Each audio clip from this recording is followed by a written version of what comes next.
अब हम लोग देखेंगे मैग्नेटिज्म। अब देखिए लास्ट हम लोगों ने पहला पन्ना पढ़ लिया था, लेकिन फिर भी उसको रिकॉल करते हुए चला जाए कैसा रहेगा? ठीक है सर। चल, तो जो टॉपिक है मैग्नेटिज्म, इसमें आता है आपकी मैग्नेटिक बिहेवियर, यानी मैग्नेटिक सब्सटेंस है। अब मैग्नेटिज्म क्या है? एक प्रॉपर्टी। तो हम अभी जैसे कि पीछे से चल रहे हैं ना, पीछे की तरफ से हम लोग आ रहे हैं, तो सबसे पहले हम लोग बिहेवियर पढ़ा जाएगा, प्रॉपर्टी पढ़ी जाएगी, फिर जाना जाएगा मटेरियल के बारे में और उसकी property.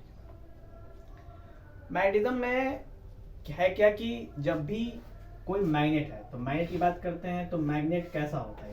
What is magnet?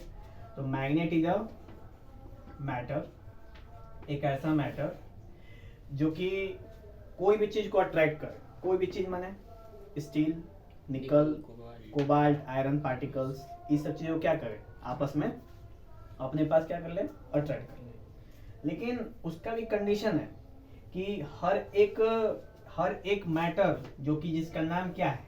Magnet, उसका क्या है? एक स्पेसिफिक बाउंड्री है, ठीक है? एक स्पेसिफिक एरिया है जिसके अंदर या उसके पॉइंट पे, बाउंड्री पे टच करने के बाद ये आपस में एक्टिवेटेड हो जाते हैं। मतलब ये जो अंदर मैटर होता है ये एक्टिवेट हो जाता है। किस चीज के लिए? जब ही इस पार्टिकल को टच करता है तो इसको पता चल जाता है कोई ना कोई इसके बॉर्डर क्या कर रहा है? टच कर रहा है। तुरंत ये क्या कर लेता है? अपना जो फील्ड होता है वो एक्टिवेट कर लेता है, और जो भी चीज होता है उसके अगर फोर्स में आ जाती है तो क्या कर लेता है? वो खींच लेता है या तो रिपल्सन कर देता है, ठीक है? तो अगर यहाँ पे मैग्नेट नहीं है, कोई पार्टिकल है जिसमें स्टील, निकल, कोबाल्ट, आयरन वाली चीज है, तो वो आपस में क्या करेगा? उसको अट्रैक्ट करेगा, ठीक है? ये हो गया आपका मैग्नेट। तो मैग्नेट की कहानी तो कल हम लोगों ने की थी ना, मैग्नेट की कहानी, कि मैग्नेट में था कि इसकी खोज बिफोर क्राइस्ट की गई थी, बहुत पहले ग्रीस में, ठीक है? वो एक राजा था जिसने कहा था कि जो पत्थर ये निकला जिसके अंदर मैग्नेटिक प्रॉपर्टी है, उसका नाम दे दिया उसने क्या? मैग्नेटिक। फिर फर्दर जब साइंटिस्टों ने इसके ऊपर रिसर्च किया तो कई तरह के शेप बनाए। शेप बनाए का मतलब स्ट्रक्चर। कुछ ने बनाए, कौन से स्ट्रक्चर बनाए? बार मैग्नेट, ठीक है? जिसमें सबसे बार है। उसके बाद कौन सा शेप आता है? हॉर्स शू या यू शेप। उसके बाद डम्बल शेप। उसके बाद मतलब जिस हिसाब से हमारी आवश्यकता है उस हिसाब से हमने मैग्नेट को क्या किया है? कार्व किया है और उसको यूज कर, ठीक है? ये तो था मैग्नेट की बातें। अब मैग्नेट को फर्दर दो पार्ट में, एक नेचुरल, एक आर्टिफिशियल। नेचुरल मतलब वो मैग्नेट जो हम धरती से क्या करते हैं? एक्सट्रैक्ट करते हैं। किस फॉर्म में एक्सट्रैक्ट करते हैं? तो एक और है जिसका नाम है मैग्नेटाइट, वहां से एक्सट्रैक्ट करते हैं। तो ये हो गया हमारा नेचुरल मैग्नेट। और आर्टिफिशियल का मतलब? तो आर्टिफिशियल का मतलब जब हम इलेक्ट्रोमैग्नेट का उपयोग करते हैं, यानी कि जब हम इलेक्ट्रिसिटी को पास करके और मैग्नेटिक बिहेवियर क्या करते हैं? दिखाने की कोशिश करते हैं या उसके एप्लीकेशन का उपयोग करते हैं, तो उसे क्या कहते हैं हम लोग? आर्टिफिशियल मैग्नेट, जिसको हम लोग कॉमनली इलेक्ट्रोमैग्नेट के फॉर्म में क्या कर सकते हैं? रिप्रेजेंट कर सकते हैं। कोई दिक्कत इसमें? दो तरह के मैग्नेट क्लियरिटी हुई। नेक्स्ट है हमारे पास कैरेक्टरिस्टिक्स ऑफ अ मैग्नेट, यानी मैग्नेट के कैरेक्टर्स क्या है? तो भाई मैग्नेट मोनोपोल में नहीं रह सकते, यानी कि हमेशा कितने पोल होंगे? दो पोल होंगे, डाइपोल में एग्जिस्ट करेंगे, एक नॉर्थ और एक साउथ, ठीक है? उसके बाद रिपल्शन इज श्योर टेस्ट, यानी कि अगर हमें पता करना है कोई मैग्नेट रियल में है कि नहीं है, उसके लिए हमें कौन सा टेस्ट चाहिए? रिपल्शन टेस्ट चाहिए, ठीक है? हम अट्रैक्शन को नहीं मान सकते, क्योंकि अट्रैक्शन कहीं भी किसी भी दो ऑब्जेक्ट के बीच में हो सकती है, हाँ या ना? ठीक है। नेक्स्ट है कि उनके बीच में जो डिस्टेंस है, एक होता है ना मैग्नेटिक लेंथ और एक होता है आपका ज्योग्राफिकल लेंथ। तो मैग्नेट की जो ओरिजिनल साइज होती है ना, जिसको हम अपनी नग्न आंखों से देख सकते हैं, उसको बोलते हैं ज्योग्राफिकल लेंथ। क्या बोलते हैं? और जिसको हम अपनी आंखों से नहीं देख सकते उसको बोलते हैं मैग्नेटिक लेंथ। और जो मैग्नेटिक लेंथ जो पोल होता है वो हमेशा अपने ज्योग्राफिकल लेंथ से क्या होता है? छोटा होता है, ठीक है? ज्योग्राफिकल लेंथ से क्या होता है? छोटा होता है। चल, नेक्स्ट है, अगर हमने मैग्नेट को ब्रेक किया तो वो दो मैग्नेट में क्या हो जाएगा? ऑटोमेटिक टूट जाएगा, ठीक है? अब डिपेंड करता है कि हमने ब्रेक कैसे किया है। अगर हमने परपेंडिकुलर ब्रेक किया है तो मैग्नेट की इंटेंसिटी में कोई भी असर नहीं होगा। अगर हमने पैरेलल ब्रेक किया है तो इंटेंसिटी क्या हो जाएगी? 50-50 हो जाएगी। इंटेंसिटी, हमने ये पेपर है, पेपर को ऐसे बीच में से फाड़ दिया तो एरिया क्या हो जाएगा? हाफ हो जाएगा, ठीक है। और मतलब एरिया क्या, विड्थ अगर गौर करो तो विड्थ क्या हो जाएगा? आधा हो जाएगा ना। उसी तरह अगर हमने यहाँ से फाड़ तो विड्थ आधा होगा कभी नहीं, विड्थ क्या रहेगा? सेम। तो इसी तरह मैग्नेटिक प्रॉपर्टी की बात है। नेक्स्ट है मैग्नेटिक फील्ड लाइन। तो देखो हर एक मैग्नेट में नॉर्थ और साउथ दो पोल होते हैं ना, तो वहां से एक इमेजिनरी लाइन निकलती है जिसका नाम क्या देते हैं हम लोग? फील्ड लाइन, ठीक है। और इस फील्ड लाइन की स्टार्टिंग कहां से होती है? नॉर्थ से। एंडिंग कहां से होती है? साउथ से। ये आउटर में, और इनर में कहां से होती है?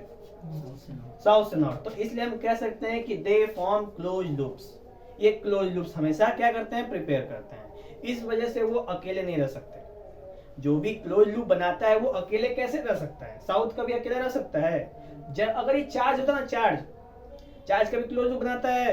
नहीं, तो ये अकेला रह पाता। पर ये चार्ज नहीं है, ये क्या बनाता है? क्लोज लूप बनाता है, इसलिए ये अकेला नहीं रह सकता। क्लियर हुआ? नेक्स्ट है, इसका डायरेक्शन चेक करना रहेगा तो क्या करेंगे? हर एक पॉइंट पे क्या खींच देंगे? टेंजेंट। तो हमको पता चल जाएगा कि किस डायरेक्शन में इसका एक्शन हो रहा है, ठीक है। कभी भी दो मैग्नेटिक फील्ड लाइन आपस में इंटरसेक्ट नहीं कर सकते। क्यों? क्योंकि एक पॉइंट के दो डायरेक्शन नहीं हो सकते। क्लियर? चल नेक्स्ट है, इसी बात से आगे बढ़ते हैं तो पता चलता है डाइपोल के बारे में। अब डाइपोल की चर्चा कर लेते हैं। ऐसे अगर याद करो इलेक्ट्रिक वाले में, तो हम प्लस क्यू और माइनस क्यू के को क्या कहते थे? हम लोग डाइपोल का नाम देते थे। और इसके बीच का डिस्टेंस क्या होता था? 2a। लेकिन वही सेम चीज आ गया आपका किसमें? मैग्नेट में। अब बशर्ते अंतर क्या है ना, कि जब डाइपोल की बात करते थे तो वहां पे चार्ज होता था, लेकिन यहाँ पे अब पोल की स्ट्रेंथ होगी। इतना ही डिफरेंस है। क्लियर? एक और डिफरेंस है कि ये दोनों चार्ज अलग अलग रह सकते थे, लेकिन ये दोनों पोल अलग अलग नहीं रह सकते। ये दोनों डिफरेंस क्लियर हुआ? चलो और क्या है? नेक्स्ट है magnetic dipole moment. Magnetic dipole moment क्या होता है? तो फॉर्मूला है जिसको हम किससे दिखाते हैं? स्मॉल m से, और वो होता है आपका qm इंटू, ठीक है। ये क्या है आपका? Pole strength into distance between them, ठीक है। तो ये हो गया आपका मैग्नेटिक डाइपोल मोमेंट। इसका ऐसा यूनिट जूल पर टेस्ला, इसको याद रखिए, इंपॉर्टेंट। क्लियर हुई? तो ये था हम लोग का रिवाइज वाला पार्ट, पहले वाला। आज की हम लोग बात करेंगे magnetic field at axial point. यानी कि अगर हम किसी भी मैग्नेटिक फील्ड के एक्सियल पॉइंट पे एक पॉइंट रखें रैंडम उसके एक्सिस पे, और हमको पता करने पड़े कि उस पॉइंट पे मैग्नेटिक फील्ड की वैल्यू कितनी है, वही हम लोग अभी देखेंगे। डेरिवेशंस है, आसान है।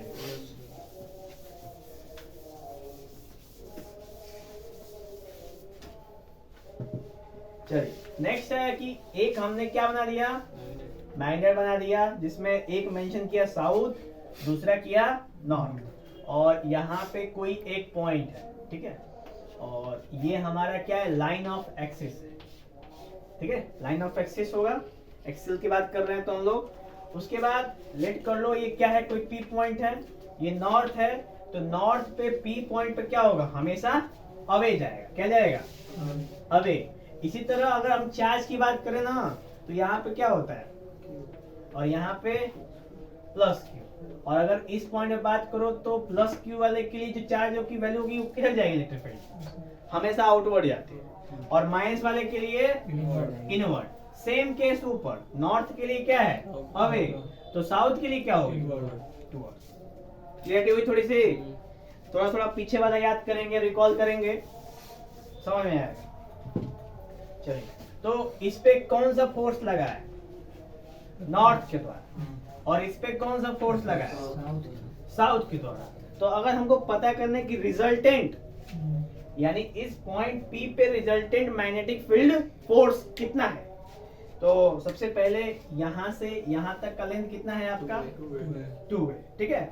और डिस्टेंस दिया हुआ है, इसका आधा कर देंगे ना हम लोग, और फिर हम लोग एक यहाँ पुट कर देंगे, और फिर यहाँ से यहाँ से आपका नहीं, ये नहीं होगा ना, यही ये नीचे वाला नहीं होगा।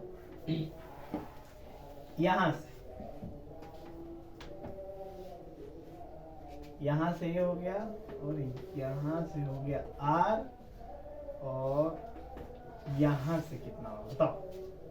क्या? तो देखो R plus है। ये 2a है, ये यहाँ से यहाँ तक r डिस्टेंस है, तो नॉर्थ पोल पे लिए क्या होगा, ये हो जाएगा r माइनस a, हो जाएगा ना, Yes, sir. r minus a, यानी नॉर्थ पोल के लिए जो डिस्टेंस होगा p पॉइंट का वो क्या होगा, R minus A. r minus a होगा। कोई दिक्कत नहीं किसी को। और इसके लिए साउथ पोल के लिए क्या होगा, R plus A. r plus a। बस यही फिगर में यही रिप्रेजेंटेशन है। फिगर का रिप्रेजेंटेशन याद रखिए, क्योंकि ये सेम डिट्टो आपको इलेक्ट्रिक के इलेक्ट्रोस्टैटिक में मिलेगा। एक जगह करा जाएगा ना तो दोनों जगह कवर हो जाएगा।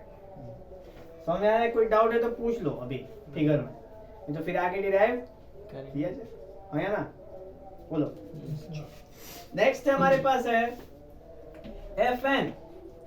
Fn क्या होगा वो, तो फॉर्मूला है KQM into QM not upon, क्या फॉर्मूला है, इसको हटा दो, इससे मतलब नहीं। KQM अपॉन R स्क्वायर, यही होता है ना, हाँ। KQ by R square, force का फॉर्मूला। Yes, sir. तो ये हो जाएगा आपका R minus A. R minus A का Whole square. Whole square.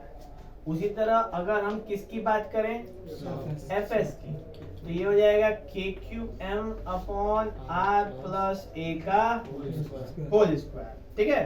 और इसमें हमारा n कैप एक्स्ट्रा करो। n कैप समझते हैं ना, यूनिट वेक्टर, क्योंकि हमको डायरेक्शन मेंशन की बात की गई, रिजल्टेंट डायरेक्शन निकालना है हमको, इसलिए हम डायरेक्शन मेंशन करेंगे दोनों के लिए। नेक्स्ट है जब हम क्या निकालते हैं, एफ नेट। तो एफ नेट क्या होगा, तो एफ नेट हो जाएगा Fn माइनस Fs। सॉल्व करेंगे तो ये हो जाएगा आपके सामने KQM upon R plus A का whole square minus KQM upon R minus, उल्टा हो गया क्या, R माइनस इधर R minus A square R plus A का होल। अब इसको सॉल्व कीजिए तो फट से कॉपी पे निकालिए, सब कोई कॉपी है, उसको सॉल्व कीजिए।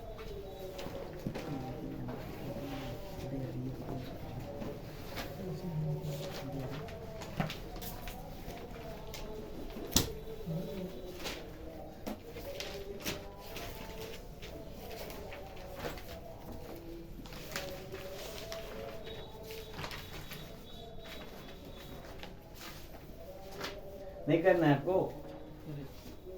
कॉपी में सब कुछ दिया हुआ है और नोट्स में। हाँ करेंगे तो प्रैक्टिस हो गया।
हो गया, कितना आया, KQ अलग 4AR upon R square minus A square का होल स्क्वायर।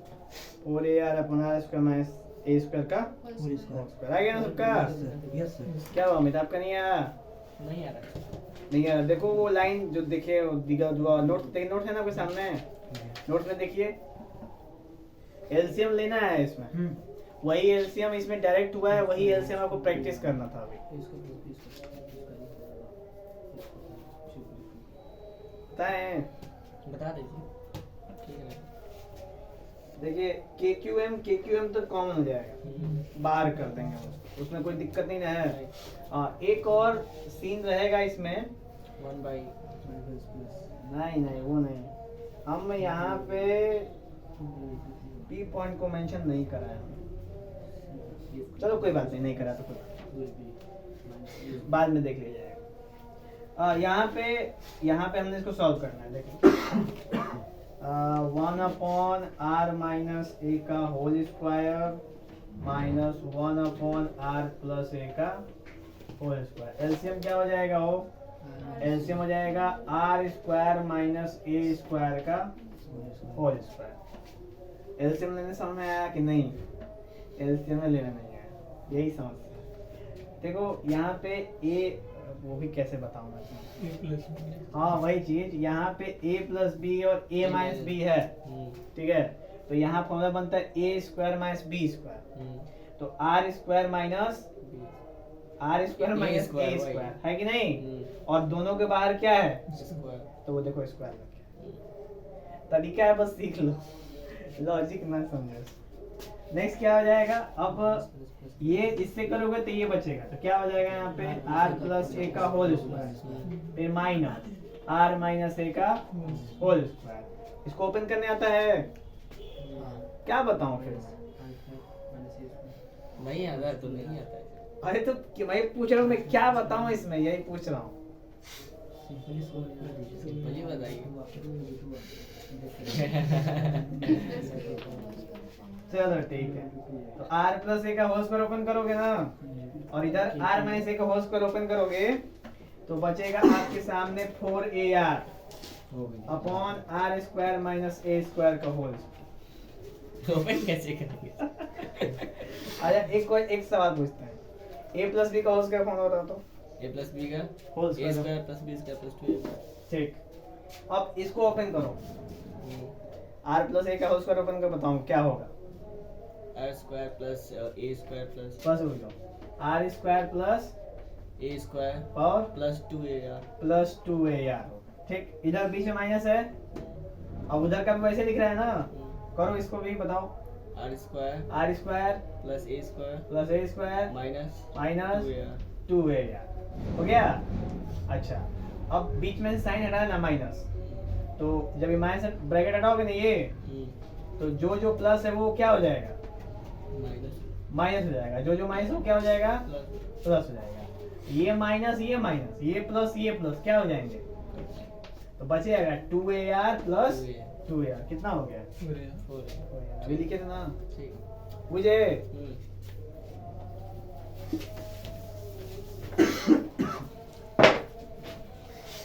चलिए आगे चर्चा करें हम लोग।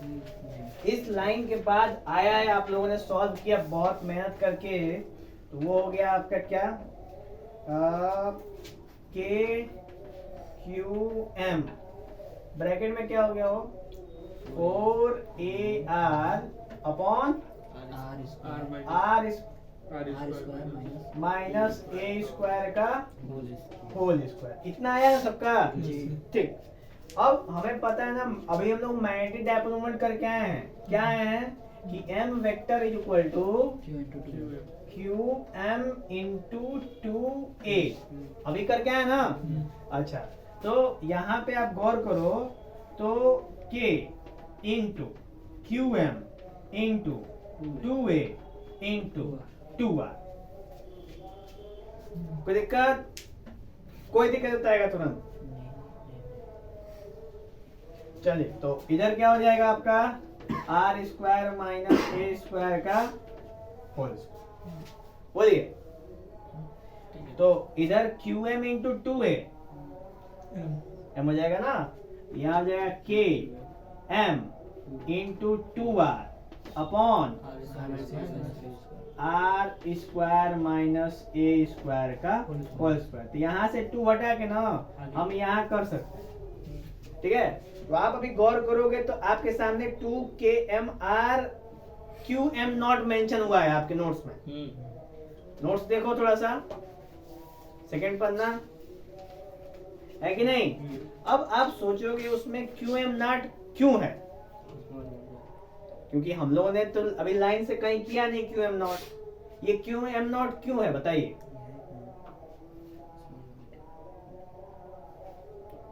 कोई बताएगा कि नहीं बताएगा?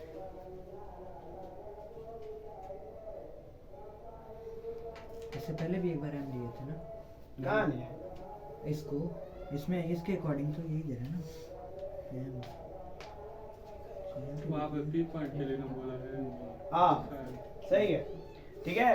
अभी देखिए पॉइंट है, ये जो पी पॉइंट है ना, हम इस पॉइंट पे नॉर्थ और साउथ द्वारा क्या निकाल रहे हैं, फोर्स निकाल रहे हैं। वहां पे भी कोई ना कोई एक पार्टिकल है जिसकी प्रॉपर्टी कैसी है, मैग्नेटिक है कि नहीं। तो उसके लिए हम क्या लेते हैं, क्यू एम नॉट। अगर केवल क्यू एम लेते ना तो हमको ये दोनों के बराबर मिल जाता, पर हम यहाँ पे क्यू एम नॉट लेते हैं क्योंकि होता है टेस्ट मैग्नेटिक होता है, टेस्ट मैग्नेट। जैसे टेस्ट चार्ज होता है ना, जिसकी प्रॉपर्टी क्या होती है, बहुत छोटी होती है, वैसे ही क्या होता है ये टेस्ट मैग्नेट होता है पार्टिकल, जिसकी प्रॉपर्टी छोटी होती है, पर हम उसे टेस्ट कर सकते हैं कि कोई भी बंदा है कि नहीं है, वहां पे इफेक्ट है कि नहीं है। तो for the point P we used to multiply QM not inside। Okay, तो आपके सामने जो रिलेशन देखो, F net is equal to 2 KMR QM not upon R square minus A square का होल स्क्वायर। बोलिए कोई डाउट यहाँ पे। नेक्स्ट लाइन में हमें पता है B net का फॉर्मूला, तो B net कितना होगा, वो B net होगा आपका F अपॉन QM नॉट। कोई दिक्कत इसमें, B is equal to F upon Q M. तो यहाँ पे ये वाला फॉर्मूला जो हमने अभी एफ नेट निकाला है, यहाँ इसको क्या कर देंगे हम लोग, प्लेस कर देंगे इसमें, उठा के इसमें, ठीक है। जब प्लेस करेंगे तो क्या होगा, B net is equal to 2 KM है ना, KMR अपॉन R square minus A square का होल स्क्वायर। तो यहाँ पे क्या था, ये एफ नेट, यहाँ पे क्या हो गया, यानी कि हमने इस P पॉइंट पे B नेट की वैल्यू क्या कर ली है, प्राप्त कर ली है, ठीक। नेक्स्ट अब इसके बाद आएगा केस। केस क्या बनता है, if A is much much less than R, यानी कि जो A है ये, वो R से क्या है, बहुत ही छोटा है। अगर ऐसा केस आ गया तो हम A को क्या कर देंगे, निगलेक्ट कर देंगे। और जो ही निगलेक्ट करेंगे तो यहाँ पे आपको मिलेगा एक कंडीशन, क्या, 2 KMR अपॉन A गया, R का पावर 4, तो R से R गया तो कितना हो गया यहाँ, 3। तो आया आपका B net is equal to 2 KM upon R cube. बोलिए अभी कोई डाउट है तो बताइए आप। This is the resultant B net. समझ में आ रहा है इधर? तो वहाँ पे बताया बी नेट निकाले हैं, हाँ एफ बाई क्यू एम किए हैं, तो एफ की वैल्यू तो वो है ना 2 KM। हाँ ये है एफ क्यू है, तो वहाँ आर कहाँ से आया है, 2 वहाँ के पे इसमें हाँ, ये आर, एम आर। ये आर तो पहले से ही है ना हर जगह। अच्छा वहाँ आर लिखे हैं, हाँ आर का लिखे हैं यार, ये हटा दिए, आर है यहाँ पे अभी भी, ठीक है। ठीक है आर है।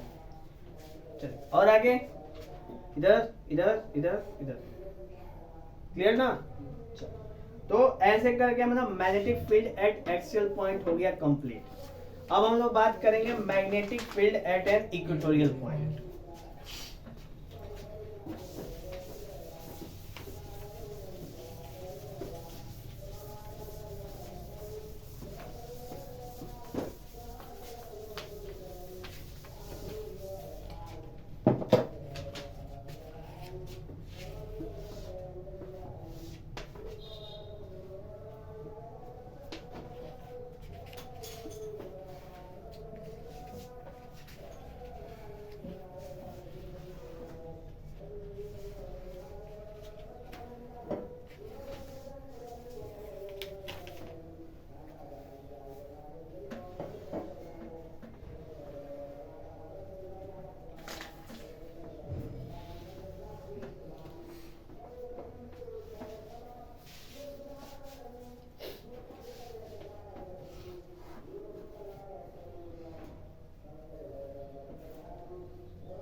देखिए हम लोग सामने एक 12 पॉइंट है, एक मैग्नेट है नॉर्थ साउथ। इस नॉर्थ के द्वारा हमेशा किसी भी पॉइंट P के ऊपर फोर्स किधर का लगेगा? आउटवर्ड। अभी हम लोग एक्सेल में करके आए, तो एफ नेट कहाँ लग रहा है? बाहर लग रहा है। और साउथ के लिए क्या होगा? इनवर्ड, तो टुवर्ड्स आ रहा है। तो इन दोनों का रिजल्टेंट क्या बनेगा? F net. यही फोर्स हमको पता करना है P पॉइंट पे इस मैग्नेटिक डायपोल पर, एफ नेट पता करना। ठीक है, स्टार्ट किया जाए। चलो, तो P के बाद से बात करेंगे हम लोग Fn की। Fn कितना होगा बताइए? तो Fn होगा KQM अपॉन, ये हो जाएगा आपका root under R square plus L square का होल स्क्वायर। लिख सकते हैं? क्यों? हाँ। अरे डिस्टेंस तो यही है ना यहाँ से, तो इसी को लिखेंगे ना, नहीं क्या हुआ? लिखेंगे? ठीक है। अच्छा, नेक्स्ट है हो जाएगा आपका R square plus L square. अब जैसा कि इस पे क्या है, रूट का अगर हम स्क्वायर कर दें तो रूट हट जाए, तो हमने यहाँ पे डायरेक्ट यहाँ पे ये चीज क्या कर दिया आपके सामने। कोई दिक्कत किसी को? नेक्स्ट है एफ एस, कितना होगा? K Q M upon R square plus L square. Same, बशर्ते अंतर क्या है? डायरेक्शन का। एक किधर की तरफ लग रहा है? एनपी, और एक एनएस। एक साउथ की तरफ लग रहा है और एक नॉर्थ की तरफ। देखो, नॉर्थ की तरफ से लग रहा है और साउथ की तरफ से। बाकी दोनों की वैल्यू क्या है? सेम है कि नहीं? डिस्टेंस दोनों क्या है? सेम। क्या सर साइन नहीं आएगा इसमें? साइन में? नेगेटिव साइन, जैसे एक तो बाहर जा रहा है, तो अगर उसको पॉजिटिव लें तो फिर तो एफ एस उसके टुवर्ड्स आ रहा है, तो नेगेटिव होना चाहिए ना। मतलब जैसे F N force due to north pole बाहर आउटवर्ड जा रहा है, तो मान लेते हैं उसको पॉजिटिव, तो फिर तो जब force due to south pole है तो उसको नेगेटिव होना चाहिए ना। क्यों? साइन की वजह से, मतलब वो डायरेक्शन किसकी तरफ? Towards south pole. ये पी पॉइंट पे चेक करना है। साउथ पोल से क्या मतलब? हम पी पॉइंट से चेक करते हैं ना कि अपोजिट डायरेक्शन। अच्छा ठीक है, पी पॉइंट से ये एफ एन एक डायरेक्शन है। अच्छा, इसी के डायरेक्शन यहाँ पे एक होता है ना कोई, तो हम कहते हैं नेगेटिव। अच्छा, लेकिन ये इस डायरेक्शन में नेगेटिव है, डायरेक्शन अलग है, तो हम नहीं कह सकते। तो सेम डायरेक्शन होना चाहिए नेगेटिव करने के लिए। हाँ होना चाहिए कि नहीं होना हाँ, चाहिए? Yes sir. अब देखिए, एक आप इधर जा रहे हो बाजार में, दूसरा गंज में जा, दोनों में क्या रिलेशन है? कोई रिलेशन है? वो अलग बात है कि स्टेशन जाना है, स्टेशन पहुंच जाओगे, लेकिन दोनों में कोई रिलेशन नहीं है। हाँ या ना? हाँ। नेक्स्ट है आपका, ये हुआ समझ में आया? क्लियर? आगे है हम क्या निकालेंगे इसका? बी इक्विवेलेंट निकालेंगे। कैसे निकलेगा? तो अभी देखो ना कि यहाँ पे क्या बनता है? थीटा एंगल बनेगा ना, हाँ या ना? तो ये थीटा होगा, तो ये क्या होगा? थीटा होगा। किस प्रॉपर्टी से? What is the property of this theta angle? Alternative interior भी हो सकता कॉरेस्पॉन्डिंग। कौन सी प्रॉपर्टी? कॉरेस्पॉन्डिंग। क्योंकि ये अंदर है, तो देखो ये बाहर है। अंदर होता तो आप कहते कि नहीं ये अल्टरनेट इंटीरियर है। पहले तो जेड भी बनना चाहिए। है। इसका ये है क्या अल्टरनेट इंटीरियर?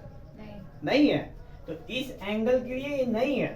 पर जहां हम इसकी बात करेंगे ना, अब है ये। हाँ वही हाँ तो वो उसके ठीक है ना? नहीं समझ रहे थे? हाँ, समझ गए। इस वाले नॉर्थ के देखो कॉरेस्पॉन्डिंग है, पर साउथ के लिए क्या है? कैसे? क्योंकि यहाँ पे देखो जेड बन रहा है कि नहीं बन रहा है, और एंगल सेम हो गया। बोले कोई दिक्कत? अब इसमें ना हम क्या करेंगे? कंपोनेंट ब्रेक करेंगे। क्या करेंगे? कंपोनेंट ब्रेक करेंगे। तो ये बताइए, जब एफएन को देखोगे ना, गौर से देख रहे हो एफएन को, तो इसको हल्का हल्का ऐसे कर दो थोड़ा सा कुछ समय के लिए। क्यों? तो क्या ये एक 90 डिग्री का कॉन्सेप्ट बन गया? Yes sir. अब इसमें जिसके संग थीटा होता है ना, उसके संग क्या बनता है? कॉस बनता है। तो यहाँ पे हो जाएगा एफ एन कॉस थीटा। इधर वाला, और ये क्या बनेगा एफ एन साइन थीटा। बोलिए कोई दिक्कत। उसी तरीके से जब हम यहाँ पे देखेंगे इस वाले एंगल को, तो उसका नॉर्मल किधर बनेगा, इधर नीचे। देखो बन रहा है कि नहीं बन रहा है, 90 डिग्री। हाँ तो देखो यहाँ पे एंगल है थीटा है, Cos। तो ये क्या बनेगा FS F S cos theta, तो ये क्या बनेगा एफ एस साइन थीटा। बोलिए कोई दिक्कत। नहीं। अब ये दोनों क्या है ऑपोजिट में है, तो ये क्या है दूसरे को कैंसिल, पर ये दोनों आपस में क्या हो गए ऐड अप हो जाएगा। एड अप हो जाएंगे। तो B equivalent equal to F N cos theta plus F S cos theta. Value put कर दीजिए, इतना हो जाएगा 2fn cos थीटा। क्यों? क्योंकि fn is equal to fs for magnitude, but only for direction it is different. Magnitude तो same है ना, हाँ है ना, ठीक। तो fn की वैल्यू क्या है, तो 2kqm upon r square plus l square और cos थीटा। तो अब देखो यहाँ पे आपको थीटा मिल रहा है ना, और cos थीटा का मतलब होता है ना बेस अपॉन हाइपोटेनस, होता है कि नहीं होता है। तो ये बताइए बेस क्या है ये और हाइपोटेनस क्या है, ये हाँ है ना। तो हमारे सामने बन गया, क्या बना वो L by L upon root under r square plus l square. कोई दिक्कत? नहीं। अब cos के जगह पे क्या कर देंगे हम, सब्स्टिट्यूट कर देंगे, तो क्या हो जाएगा L upon root under r square plus l square. Further solve करेंगे तो 2k, एक सेकेंड, ये वाला 2 है ना, जो ये वाला 2 है ऐसे ही छोड़ देंगे, ये होगा qm इंटू 2l कर देंगे। बोलिए कैसा रहा। और अभी हमको डाइपोल का फॉर्मूला बोलता है क्या, qm इंटू 2l, तो क्या इसको लिख सकते हैं m, आए ना। और नीचे हो जाएगा आपका R square plus L square 1 plus 1/2, क्योंकि इसका पावर 1 और इसका पावर 1/2, बेस सेम पावर। तो ये क्या हो जाएगा 3/2।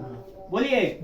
तो नेक्स्ट लाइन में K M vector upon R square plus L square का पावर 3/2। कोई दिक्कत यहाँ पे किसी को? अब यहाँ पे एक कंडीशन आ सकता है, क्या condition, when L is much much less than R, L निकले। तो ऐसा क्या करेंगे हम वहाँ पे L को नेगलेक्ट। तो नेक्स्ट लाइन में बनेगा हमारा B net is equal to K M vector upon R का पावर स्क्वायर 3/2, 2 से 2 गया तो यहाँ पे क्या बचा R क्यूब। तो हमको बी नेटवा क्या हो गया, मिल गया।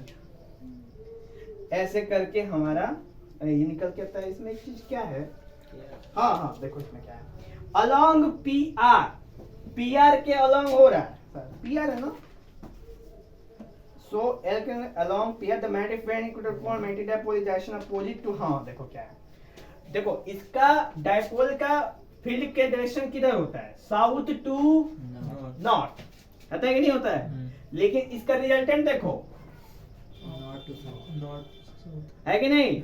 तो this condition states anti parallel case, तो आप लोग वहां पे एंटी पैरेलल मेंशन कर सकते हो, और इसलिए यहाँ पे क्या लग जाएगा, माइनस कोई दिक्कत, कोई भी, सबको क्लियर हुआ, समझ में आया? सर न्यूमेरिकल में माइनस लगा के सॉल्व करेंगे। नहीं ऐसा आ जाएगा तो बता देंगे एंटी पैरेलल केस हुआ है तो मान लो, एट द एंड में। हाँ एट द एंड। बोलिए आगे बढ़ा जाए। नेक्स्ट है torque on a magnetic dipole in a magnetic field. आगे हम लोग इसी की चर्चा करने वाले हैं।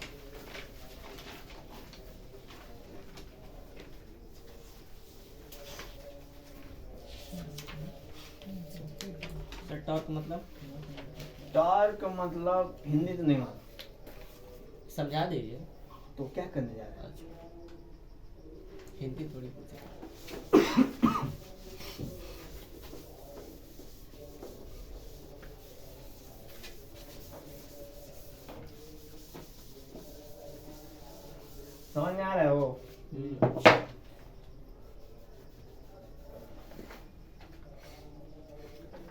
क्या टॉपिक था हम लोग?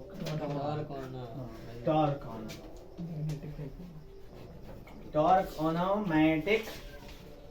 Magnetic dipole in a magnetic field, ठीक है। तो मान के चलिए क्या है हमारे पास, what is this? This is the magnetic field lines.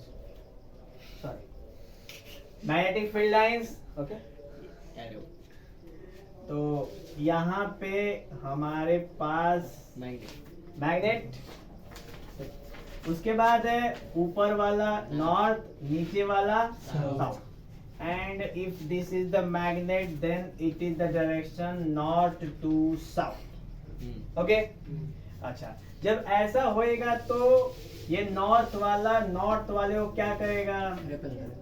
और साउथ वाला क्या करेगा, अट्रैक्ट करेगा। और फिर साउथ वाला नॉर्थ वाले को क्या करेगा, और साउथ वाला इसको क्या करेगा, क्लियर हुआ?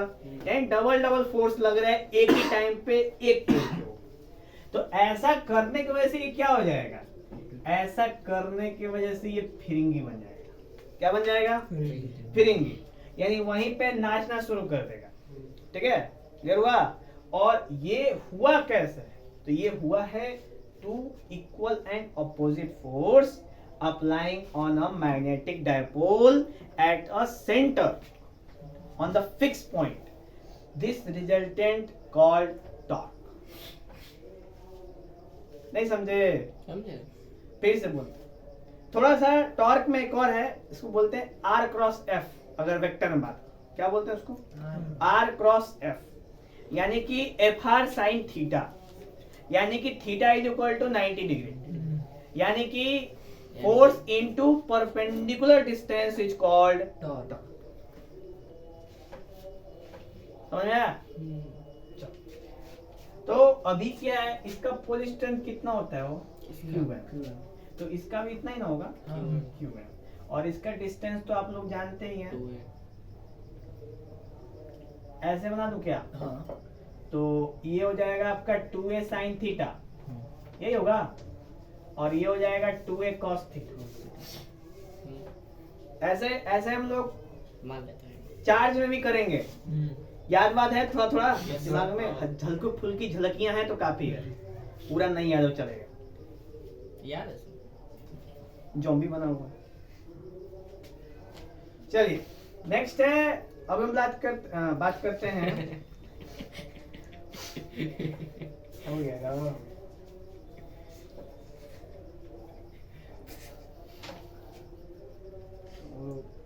चलिए, अब देखिए, अब हम लोग बात करेंगे tau is equal to, what is the formula of tau? तो tau is equal to force into perpendicular distance, okay. And what is force?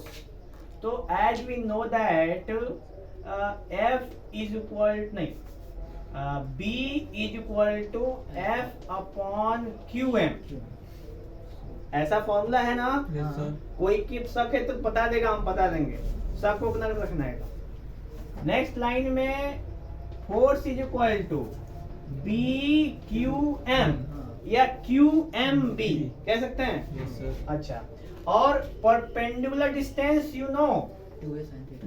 2a sin theta, तो putting the value QMB into 2a sin theta, any doubt? नहीं sir, And QM into 2a, यानी M is equal to QM into 2a, दूसरा formula. तो यहां से हो जाएगा आपका M QM into 2a, and this is B, and this is sin theta, known as torque. तो tau is equal to M B sine theta, और tau is equal to M cross B, it's vector form. किसी को भी? This is the torque is the, ठीक है, clarity. अब इसमें cases we know that when theta is equal to 0 when theta is equal to 180 when theta is equal to 90। तो sign 0 की value 0, यानी कि किस केस में, यानी कि ये जो मैग्नेट है अगर वो कैसा हो जाए, ऐसे ऐसा हो जाए तो टॉर्क कोई लगेगा नहीं। अच्छा 180 ऐसे ऐसे हो जाए टॉर्क लगेगा। साइन 180 की वैल्यू कितनी होती है? 1 होती है ना? नहीं जीरो जीरो ही ना होगी, जीरो। क्योंकि साइन 0 को 0 तो 180 की वैल्यू 0। कोई शक था क्या अभी आपको? चलिए 0 अगर ऐसा आ जाए तो 90 90 आ गया, साइन 90 की वैल्यू 1 सबसे मैक्सिमम। उस केस में हमको मैक्सिमम टॉर्क क्या निकलेगी? निकल गए। समझ में आया? कोई बोरिंग वोरिंग नहीं ना हो रहा है अंदर? नहीं सर। आप लग रहे हैं बोरिंग नहीं हो रहा है, सही है और आप बोरिंग हो रहे हैं लग रहा है। ना ना, ऐसा हो सकता है क्या? अभी लात की बात की थी सर। पीटने का मत है सर। पता नहीं कैसे निकल गया। पहली बार मन की बात समझे हैं। अब लग रहा है कि तुम हमारे छात्र हो। कभी कभी तो हम पूरा बुकलोलो जैसे बतियाते हैं। आप ही लोग। अब ये पहली बार अच्छा बात किए हैं, क्या जो भी किए हैं। क्या बोल रहे हो? चलिए टॉर्क क्लियर हुआ। Yes sir. अब हम लोग बात करेंगे पोटेंशियल एनर्जी की। टॉर्क क्लियर हुआ तो पोटेंशियल एनर्जी है, मिटा दूं।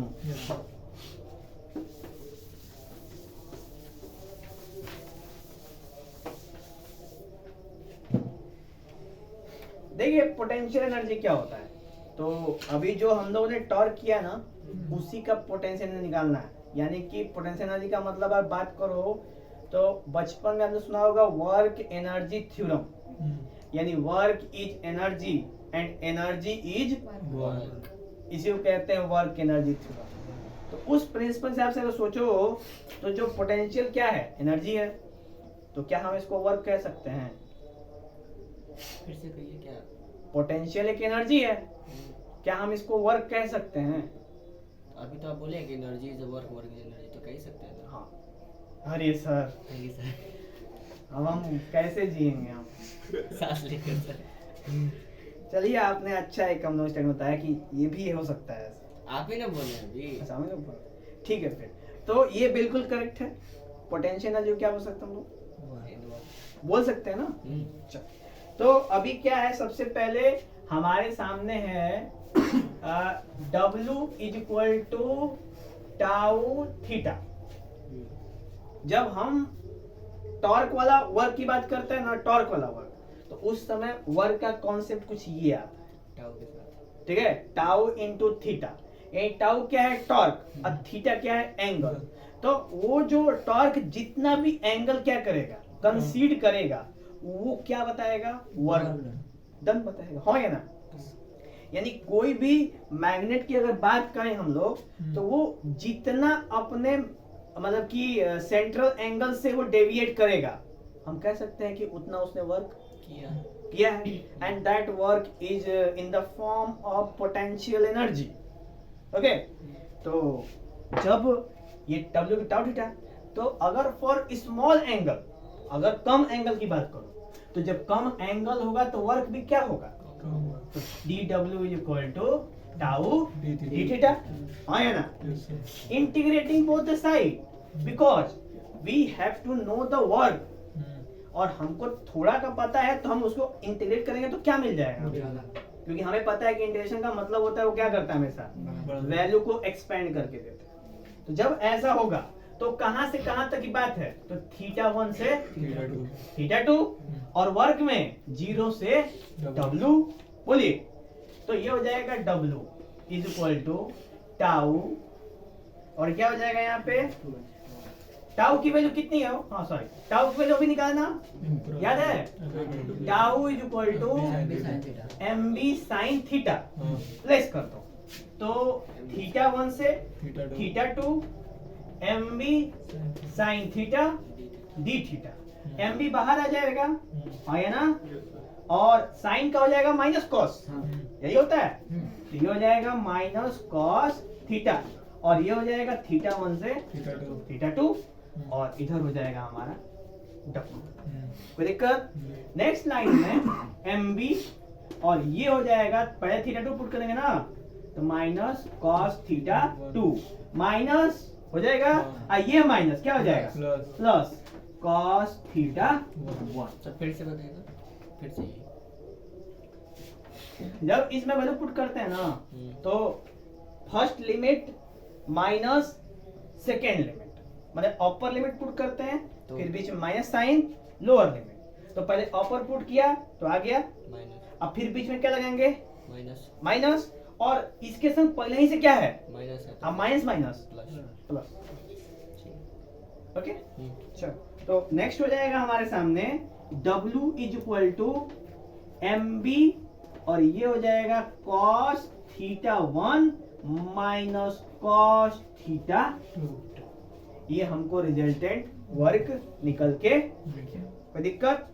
अब यहाँ पे जब हम बात करते हैं एक स्पेसिफिक एंगल की, कि थीटा 1 और थीटा 2 का स्पेसिफिक एंगल कितना होगा, लेट कर लो theta 1 is equal to pi by 2 and theta 2 is equal to theta. If let कर लो theta 1 is equal to and theta 2 is equal to, तो जब ऐसा होगा तो इसकी वैल्यू कितनी हो जाएगी, खत्म। और इसकी वैल्यू कितनी हो जाएगी, cos थीटा। तो मल्टीप्लाई करेंगे तो मिलेगा W is equal to minus M B cos theta. This is the another relation, okay.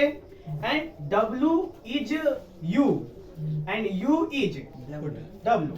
तो नेक्स्ट लाइन में U is equal to minus M B cos theta, तो U is equal to minus M dot B, क्योंकि dot product खुलता है तो क्या देता है, cos.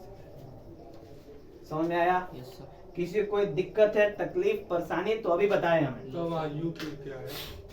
U is the potential energy. शुरुआत में टॉपिक ही हमारा है पोटेंशियल एनर्जी स्टोर। चल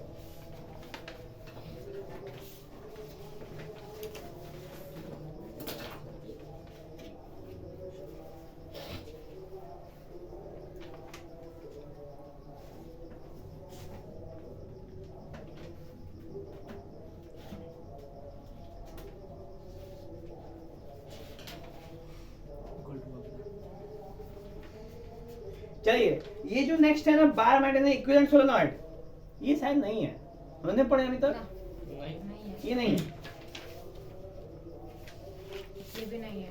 और कंटेंस फुली सस्पेंड जो डाइपोल वाला है, उसकी बस लास्ट की वैल्यू दिमाग में रखो, क्या है, T is equal to 2 pi root I upon M, बस इतना याद रखो। कौन सा वाला है सर? ये है जो oscillations of freely suspended magnet और dipole in uniform magnetic field, ये वाला।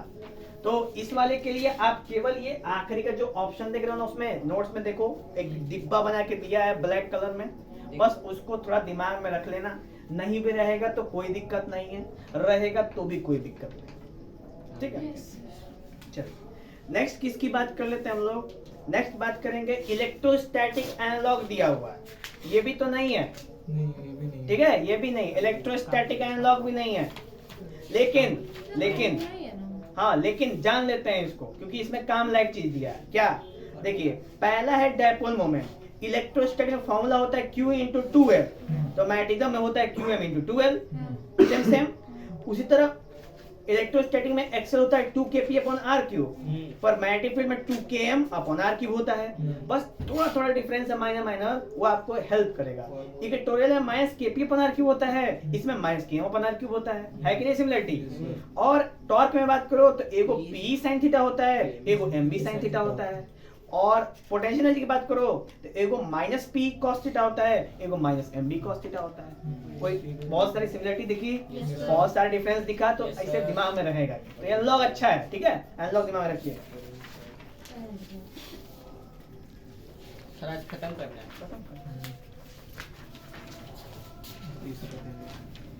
क्या हुआ, नहीं खा के क्या खाना, खा के आए हैं। तो फिर क्या दिक्कत, तो दिक्कत परेशानी तकलीफ फिर? चलो।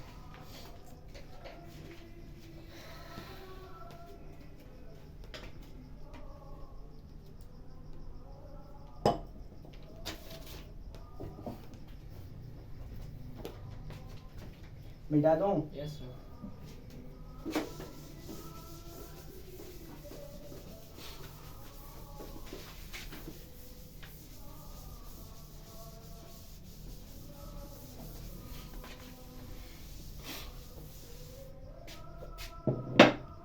चलिए अभी हम लोग बात करेंगे गॉस लॉ इन मैग्नेटिज्म।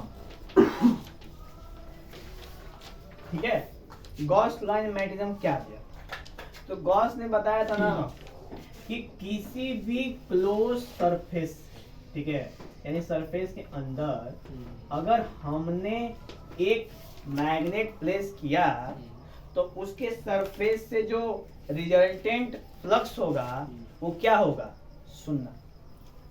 क्यों सर, निकलेगा तो ना।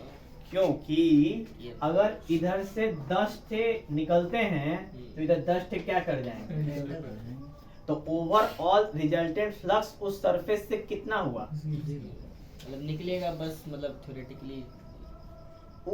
थ्योरेटिकली और मैथमेटिकली दोनों निकलेगा, लेकिन देखो तो जितने निकले, अब तो एक मैग्नेट से अगर फ्लक्स निकलेगा तो पता है ना कि जब भी मैग्नेटिक फील्ड लाइन निकलेगी तो वापस से अपने पोल के पास आने की कोशिश करेगी, और वो दूसरा पोल भी इस सरफेस के अंदर ही है। अगर बाहर होता, चलो मान लेते हैं होता कि आधा अंदर आधा बाहर होता, लेकिन ये अंदर ही है तो इसलिए रिजल्टेंट कितना होगा, और इसी को कहते हैं गॉस लॉ इन मैग्नेटिज्म। मतलब इतनी इतनी बात करके गॉस लॉ, आप लोग भी तो चाहते इतनी बातें करो तो आप लोग का भी लॉ छपूप जाए। तो नेक्स्ट है phi B is equal to close integral B dot D S is equal to 0। बस यही था, सिंपल। नीचे मेंशन है theory, the surface integral of a magnetic field over a close surface is always 0 because monopoly of a magnet doesn't exist. Clear? Next है, next भी तो वही लिखा हुआ है, तो ये गॉस लॉ में कोई डाउट है किसी को? No, sir. चल नेक्स्ट बात करेंगे कनेक्शन विद अर्थ मैग्नेटिज्म। अब यहाँ से अर्थ की मैग्नेटिज्म की स्टार्ट करते हैं, और हमें याद है कि हम लोगों ने अर्थ की मैग्नेटिज्म को बहुत अच्छे से किया था। किसी को अगर भूल गया है तो बताओ कौन कौन भूल गया अर्थ का मैग्नेटिज्म? 1 2 3 4 5 5.5 गिन तो दिया था मैंने एक बार, तो 2 2 4 6 लोगों को भूल गया है। ये काफी खुशी की बात है, क्योंकि भूलने का मतलब है कि आपके पास वो जगह खाली है, अब फिर भरेंगे उसको, ठीक है। और जिनके पास है उनके लिए भी खुशी की बात है दोबारा भरेंगे कि आपको भरने की आवश्यकता नहीं है, ठीक है, बस उसको पॉलिश करके काम चल जाएगा। तो चलिए थोड़ा सा इसमें बेसिक कर लेते हैं। जब भी हम अर्थ की मैग्नेटिज्म की बात करते हैं ना, तो ऐसे हम लोग फिजिकली देखते हैं तो भाई अर्थ के पास एक आउटर कवरिंग है, जिस कवरिंग की मदद से अर्थ अपने ऊपर आने वाले जितने भी हार्मफुल थिंग्स हैं, जिसमें आते हैं रेडिएशंस बाय सन, कुछ एस्टेरॉइड्स, मेटेरॉइड्स, इनसे क्या करता है अर्थ का प्रोटेक्शन करता है। और ये मैग्नेटिक फील्ड आखिर आया कहां से, तो ये आया है कई सारी जगहों से, जिसमें से एक जगह है आपका अर्थ का कोर, ठीक है, जिसके अंदर मोल्टेन मटेरियल है, और वो मोल्टेन मटेरियल एक डायरेक्शन में क्या कर रहा है, रोटेट करता है, जिसकी वजह से क्या हो रहा है, हमारा मैग्नेटिक फील्ड प्रोड्यूस होता है। और आपको मैं बता दूं कि एक लेटेस्ट खबर आई है कि मैग्नेटिक मतलब कि वो जो कोर में जो मटेरियल है ना, उन्होंने अपना डायरेक्शन चेंज किया है। क्या मतलब उल्टा घूम, मतलब जिस डायरेक्शन में वो घूम रहे थे, अब उसने ना उस डायरेक्शन को क्या कर दिया है, चेंज कर दिया है, तो अब वही डायरेक्शन में घूम रहे हैं सब। सूरज उल्टा निकलेगा, हाँ, सूरज उल्टा निकलेगा शायद, लोटा निकलेगा, सूरज उल्टा शायद। सर तो अरे नहीं, और तो उल्टा थोड़ी पता क्या सीन ऐसा कुछ नहीं होगा, सिंपल यही होगा कि अब आपको अर्थ पे बहुत सारी कुछ नए नए फॉर्म्स देखने को मिलेंगे। नए नए फॉर्म्स कहने का मतलब कि बहुत सारे टेक्टोनिक प्लेट्स में प्रॉब्लम्स होगी और बहुत जगह भूकंप आने के इसलिए चांसेस तुर्की है। में भूकंप आया। नहीं हाँ कह सकते हैं कि तुर्की में भूकंप आया, अब धीरे धीरे और भी देशों में भूकंप आएंगे, ताकि जानते हो जब अर्थ का कोर ने अपने आप को रोटेट करा है, यानी क्लॉकवाइज से एंटी क्लॉकवाइज कर लिया, जब ऐसा कर लिया ना तो जहां जहां भी गैप बने हुए हैं प्लेटों के बीच में, वो प्लेटें क्या होंगी अपने आप को अपने आप को स्टेबल करेंगी। और जब स्टेबल करेंगी तो हम उनके केसेस में माने उन प्लेटों के रिस्पेक्ट में हमारी वैल्यू माची की मूड़ी नहीं मिलेगी, ठीक है। तो इसलिए हमें बहुत ज्यादा उसका असर देगा। सर कैसे अपने आप को रोटेट कर दिया है? अब इसके पीछे काफी थियोरेटिकली बातें हैं, कुछ साइंटिफिकली है, कुछ कॉन्सेप्ट्स हैं, कुछ बहुत सारे साइंटिस्टों ने मिलकर अपना खोपड़ा लगाया है, तो उनके लिए तो एक स्पेशल चर्चा करनी सर जब वो पड़ेगी। अपना डायरेक्शन चेंज करेगा तो ऐसा तो कोई टाइम आएगा जब करेगा नहीं, कर दिया है। मतलब कर दिया है, तो ऐसा तो टाइम आया होगा ना कि ऐसे घूम रहा है, फिर ऐसे घूमने के लिए थोड़ा सेकंड तो रुका होगा, रुकेगा ना। तो फिर तो ये बल ये रुकेगा ये तो- दिमाग में रखिए कि अर्थ की मैग्नेटिक फील्ड केवल कोर से नहीं चलती है। इसके बाद अर्थ के मैग्नेटिक फील्ड में एक बहुत अहम हिस्सा है कोर का मैग्नेटिक फील्ड। अर्थ के मैग्नेटिक फील्ड में बहुत सारे मैटर्स पे डिपेंड करती है।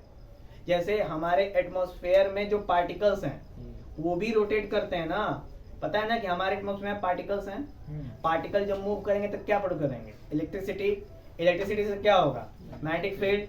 तो ये भी इम्पोर्टेंट रोल अदा करता है। तो यानी ये मत सोचना कि अर्थ का मैग्नेटिक फील्ड केवल कोर पे ही डिपेंड करता है, हाँ, लेकिन अर्थ का बड़ा हिस्सा कोर पे डिपेंड करता है, ठीक है। कोर में अगर थोड़ी भी कुछ प्रॉब्लम होती है तो उसका असर पूरे वर्ल्ड को देखने को मिलेगा, समझ? तो यहाँ पे भूकंप आया। यहाँ पे 4 जगह आने के चांसेस हैं।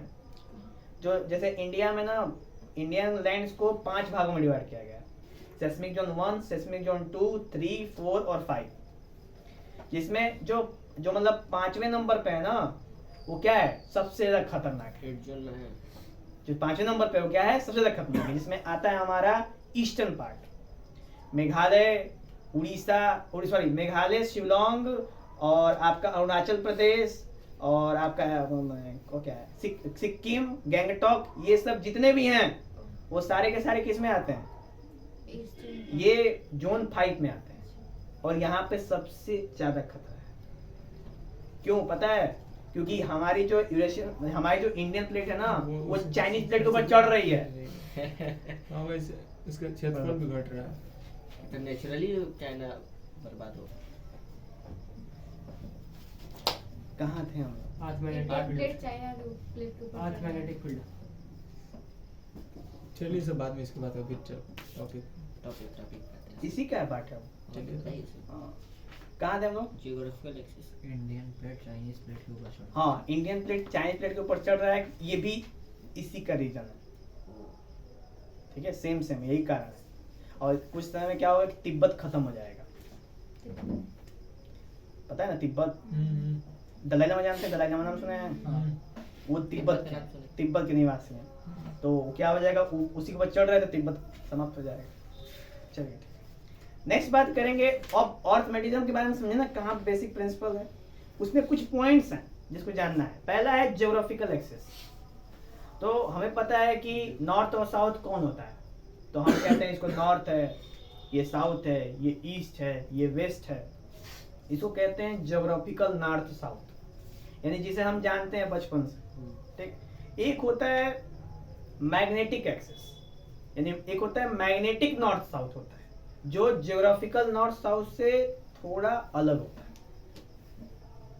ठीक है, क्योंकि उसका टिल्टिंग क्या होती है, अंतर होता है दोनों में। जैसे अभी हम लोगों ने पढ़ा ना मैग्नेटिक लेंथ और ज्योग्राफिकल लेंथ, दोनों में अंतर था ना, उसी तरह सेम इसमें। तो the straight line passing through magnetic north and magnetic south of the earth is called magnetic axis, ठीक है। वैसे ही ज्योग्राफिकल इक्वेटर होता है, इसको बोलते हैं इक्वेटर, जो अर्थ को 2 पार्ट में डिवाइड कर देता है, ज्योग्राफी में आप लोग पढ़े हैं। उसी तरह मैग्नेटिक इक्वेटर होता है। थोड़ा सा अगर मैं आप लोगों को दिखाने की कोशिश करूं तो मान के चलो कि ये है हमारा ज्योग्राफिक नॉर्थ और साउथ, लेट सपोज, तो ये है हमारा मैग्नेटिक नॉर्थ साउथ। अंतर है कि नहीं है? ये है हमारा आपका ज्योग्राफिकल इक्वेटर, है कि नहीं? ये है हमारा मैग्नेटिक इक्वेटर। तो दोनों में अंतर है, इन्हीं अंतर्स की बात कर रहा था। अब इन्हीं पे है कि हम ऐसे लाइनिंग डिवाइड करते हैं तो लैटिट्यूड और लॉन्गिट्यूड की बात करते हैं ना, उसी तरह सेम इस पे भी लाइनिंग डिवाइड करते हैं और इसमें मैग्नेटिक लैटिट्यूड और लॉन्गिट्यूड की बात करते हैं। क्लियर? और बहुत सारे ऐसे जगह हैं जहां पे ज्योग्राफिकल एक्सिस और मैग्नेटिक एक्सिस एक दूसरे को क्या करते हैं? कट करते हैं, यानी वहां पे मिलते हैं, तो वहां पे एक अलग तरह का सीन आ जाता है वहां पे जहां पे भी मिलते हैं। ठीक है, कुछ मैग्नेटिक प्रॉपर्टी में चेंजिंग हो जाती है। जैसे एक जगह है रशिया के पास, ठीक है, रशिया के पास और अलास्का वाले रिवर में थोड़ा सा आर्कटिक में, वहां पे कभी रात नहीं होती। रात ही नहीं होती है? अच्छा, ऐसी कौन सी जगह है जहाँ पे रात भी है दिन भी है? वही जगह है। वही है। हाँ, देश का नाम नहीं क्लियर है, पर वहां पे जैसे दिन में भी दिन है, रात में भी पता नहीं चलेगा कब दिन ही है। ठीक है, पता नहीं चलता। तो तो रात फिर कैसे बोलते हैं तो मतलब इधर उधर तो होगा ना सन, मतलब पृथ्वी तो घूमेगी ना। हाँ, पृथ्वी कौन रोक सकता है? तो फिर कहना क्या चाहते हैं? कहना चाहते हैं कि हमेशा अजोर रहना हो। यही कहना सर, है। वो लेकिन ऐसा क्यों होता है? क्योंकि वो एक ऐसा फेज है ना, जिस फेज में जब सन आता है, सेंटर कह सकते जब ऐसे भी घूम के आओ तो वहीं मिलता है, और ऐसे भी घूम के आओ तो यहीं मिलता है। अच्छा। जब रात का टाइम होता है तब भी वो तो सूरज के सामने भी रहता है। सूरज के अंडर में रहता है वो, अच्छा। और दिन में भी सूरज के अंडर में रहता है, हर हमेशा सूरज के अंडर में रहता है। बेचारे सब पागल हो गए होंगे वहां पे, कुछ ज्यादा लेकिन क्या करोगे, रहते रहते आदत हो गई होगी।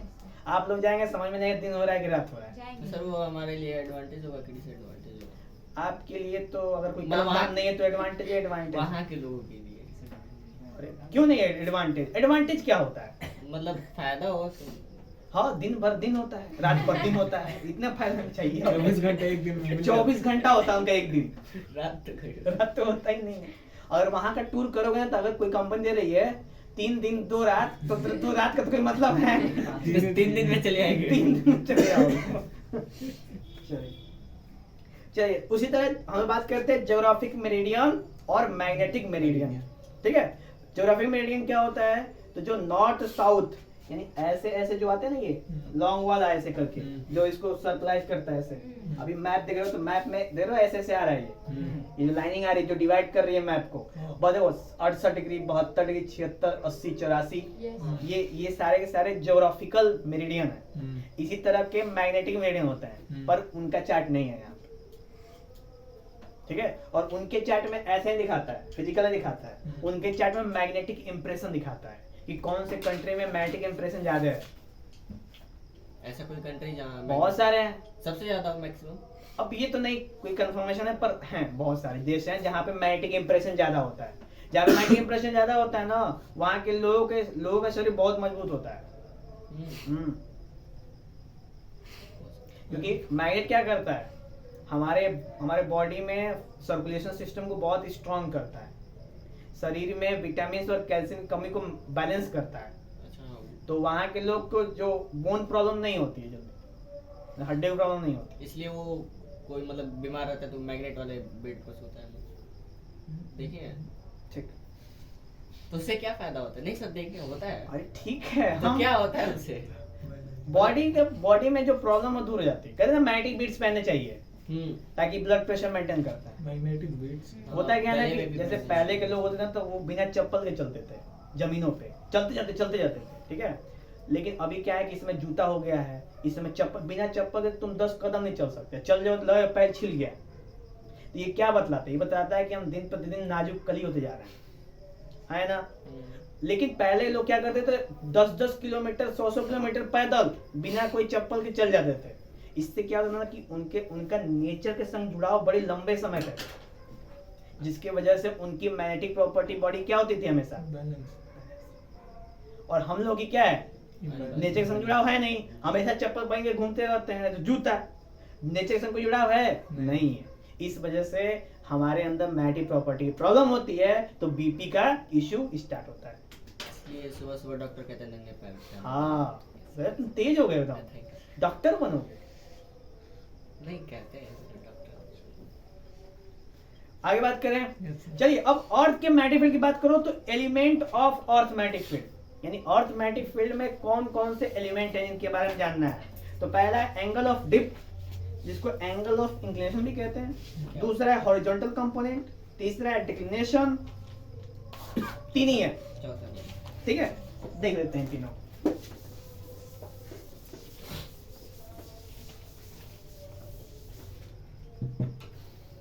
देखिए एंगल ऑफ डिप को हम किससे दिखाते हैं? डेल्टा से दिखाते हैं, ठीक है, ये भी एक तरह का डेल्टा है। और इसका मतलब होता है this is the it is the angle made by the resultant magnetic field of with horizontal in magnetic meridian, यानी कि अर्थ का मैग्नेटिक फील्ड, ठीक है, अर्थ का मैग्नेटिक फील्ड और हॉरिजॉन्टल इन मैग्नेटिक मेरिडियन, यानी कि मैग्नेट का मैग्नेटिक मेरिडियन, दोनों के बीच में ये जो एंगल बनता है उसको क्या बोलते हैं हम लोग? Angle of dip. यानी कि अर्थ का क्या बोला है? अर्थ का मैग्नेटिक फील्ड और मैग्नेटिक मेरिडियन, दोनों के बीच में जो एंगल बनता है उसको बोलते हैं एंगल ऑफ डिप। जहाँ पे डिप शब्द का मतलब है कि गहराई नहीं, मतलब गहराई नहीं, मतलब वहां पे डिप हो रही है, मतलब वहां पे वो चीज की वैल्यू क्या हो रही है? घट रही है, उसका मतलब डिप होता है। नहीं ना डिप कर रही है, डिप कर रही है ऐसे, तो किसका मतलब क्या हो रहा है? वैल्यू घट। वो जैसे नहीं मान लो कि किसी पर्सन का पल्स डिप कर रहा है, इसका मतलब क्या हो रहा है? इसका मतलब उसकी जो Pulse है। औसतन पल्स है उससे वो क्या हो रहा है? लो हो रहा है। अब डिप का मतलब समझे?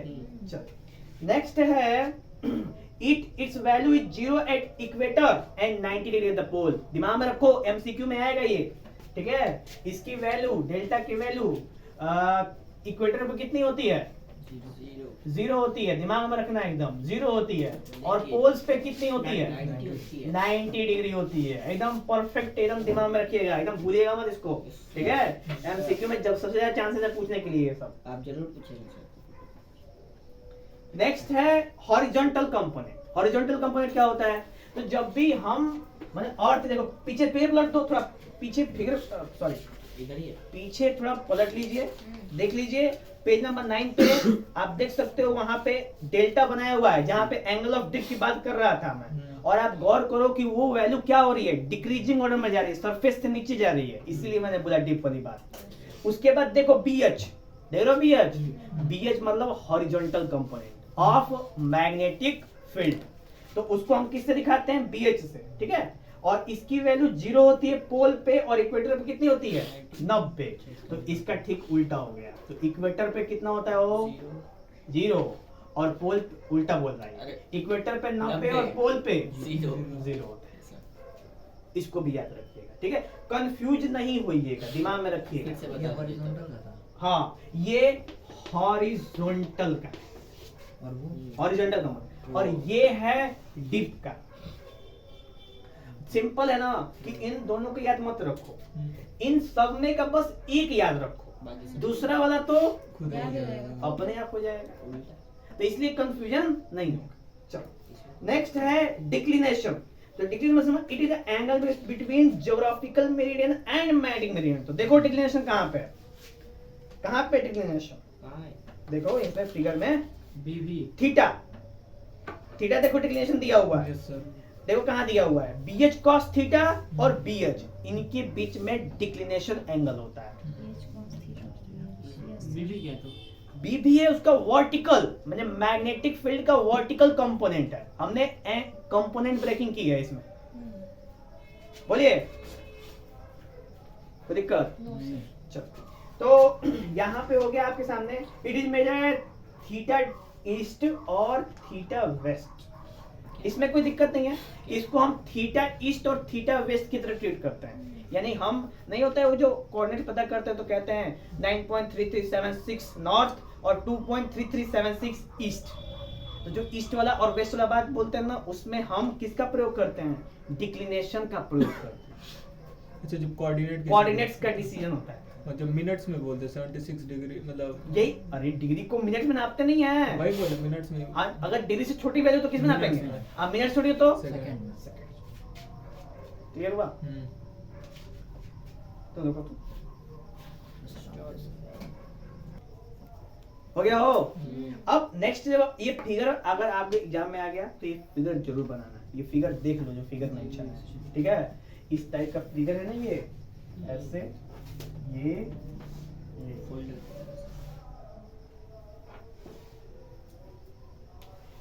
यही है ना, ये का फिगर है।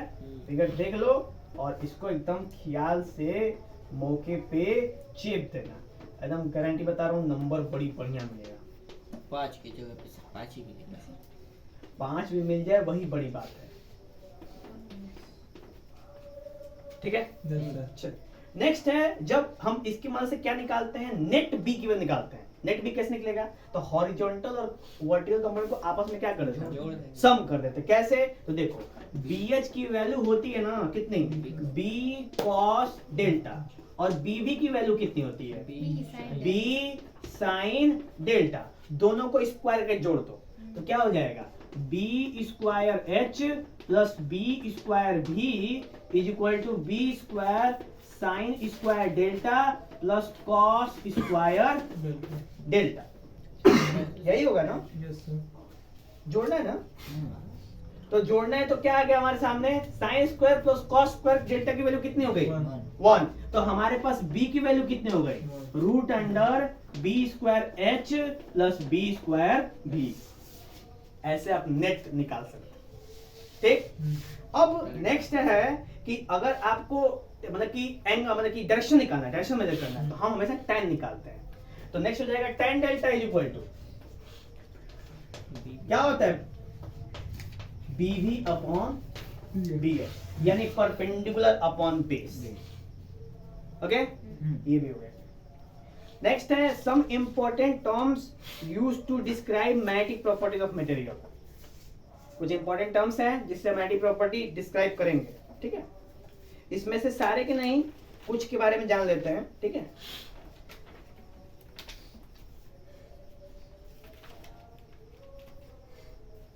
बता दीजिए।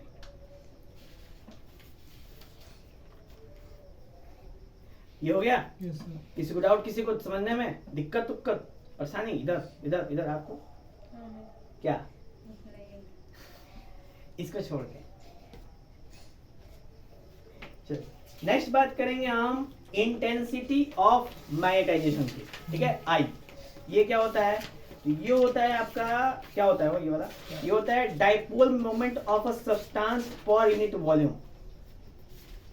ये है नहीं है। नहीं है। नहीं Yes, है, sir. नहीं नहीं है ना, नहीं है। लेकिन फिर भी जान लो, जानना जरूरी है।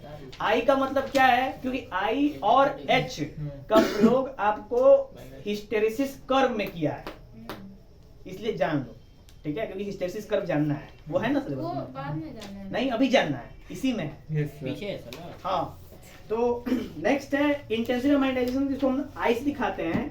इसका मतलब समझ लेना कि जहां पे भी मैग्नेटिक डायपोल मोमेंट हो, ठीक है, और हम उसकी इफिशियंसी यानी उसकी इंटेंसिटी की चर्चा करें एक फिक्स प्लेस में, एक फिक्स सरफेस पे, एक फिक्स 3 डायमेंशन में, ठीक है। तो इसको बोलते हैं इंटेंसिटी ऑफ मैग्नेटाइजेशन, ठीक है। नेक्स्ट है इंटेंसिटी ऑफ मैग्नेटिक फील्ड, तो वो है ratio between external apply magnetic field to the permeability, यानी कि जो भी एक्सटर्नल मैग्नेटिक फील्ड अप्लाई किया गया और परमेबिलिटी, दोनों के रेशियो को क्या बोलते हैं हम लोग, एच बोलते हैं। तो देखो पीछे फिगर बना हुआ है मैग्नेटाइजेशन ऑफ मैग्नेटिक फील्ड का, देखो एच क्या दिख रहा है, एच और आई के बीच में ग्राफ देख रहे हो, ये ग्राफ इंपॉर्टेंट है, देख लो पैरा और फेरो कहाँ बन रहा है, कौन सा? पैरा और फेरो का उसके बाद रटिए, देखिए पैरा और फेरो कहाँ बन रहा है, फर्स्ट क्वाड्रेंट Yes, में, sir. और डाया कहाँ बन रहा है, Fourth quadrant. फोर्थ क्वाड्रेंट में। यानी डाया की वैल्यू हमेशा, उसकी रेशियो की वैल्यू क्या होती है, घटती है।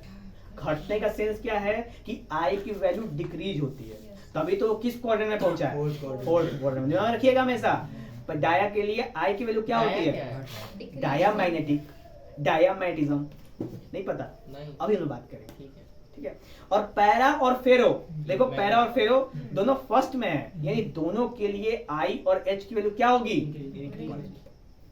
बड़ी। पड़ेगी, ठीक है। जब देखो जब भी मैग्नेटिज्म की प्रॉपर्टी बढ़ती है ना, इसका मतलब उसका जो एरिया कैपेसिटी है ना वो बढ़ता है। तो मान लो कि अभी तुम एक पैरामैग्नेट हो, तो अभी जो ही तुमको और इसे एक्सट्रैक्ट करोगे ना तो तुम्हारी एरिया बढ़ती जाएगी। तो फेरोमैग्नेट तो धीरे धीरे आप पैरा से क्या बन जाओगे, ऐसा होता नहीं है वैसे। मतलब रहेगा वो पैरा ही, भले उसकी इंटेंसिटी बढ़ हाँ, जाए। आप इंसान से भगवान नहीं बन सकते, भगवान से इंसान बन सकते। पैरों जानवर से पैरा इंसान बन सकता है। सकते हैं ना सर। तो जानवर डाय अच्छे से हैं, हमको जानवर पैरा अच्छे हैं, जानवर- जानवर की बेइज्जती मत कीजिए आप। सर ह्यूमंस भी जानवर ही पैरों से पैरा, अकॉर्डिंग टू बायोलॉजी। हाँ? पैरों से पैरा। सही। हाँ, फेरो से पैरा बन सकता है। आप बहुत जबरा हिट करेंगे जब, तो फेरो से पैरा बने। तो सर डाया से भी तो पैरा बन सकते हैं ना फिर। नहीं, क्यों? डाई क्वालिटी, अरे दिख नहीं रहा, ग्राफ बता रहा है, intensity। चिक चिक के चिल्ला रहा है कि वो सर ग्राफ में बता रहा है वो टेम्परेचर टेम्परेरी है तो परमानेंट होगा कौन सा वाले में। जब फेरो को पैरा बना के। तो जब आप एक्स्ट्रा हीट यानी क्यूरी हीट की बात करेंगे ना, तो वो परमानेंट ही बनेगा पैरा, फेरो से परमानेंट पैरा बन जाएगा। क्योंकि ये सारे के सारे मैग्नेट ना, वो हम नॉर्मल मैग्नेट की बात ही नहीं कर रहे हैं, ये हम लोग स्पेशल क्वालिटी के मैग्नेट की बात कर रहे हैं। हाँ, ये स्पेशलिटी केस होता है मैग्नेटिज्म में। ओके, अभी हम लोग इसकी चर्चा करेंगे। नेक्स्ट है मैग्नेटिक सस्पेक्टिबिलिटी। ये क्या होती है, तो आई और एच, अभी हमने किया ना, आई और एच के रेशियो को ये क्या कहते हैं, मैग्नेटिक सस्पेक्टिबिलिटी। यानी इन्हीं दोनों के रेशियो से किसी भी मैग्नेट की कैपेसिटी का क्या होता है, हमें पता चलता है कि कौन सा मैग्नेट कितना ज्यादा औकात वाला है। ठीक है। नेक्स्ट क्या है आपके लिए, नेक्स्ट है हम लोग comparative study of magnetic material. Next पन्ने पे आ जाइए, वहां पे देखिए कि तो सर और भी तो है इसमें ये।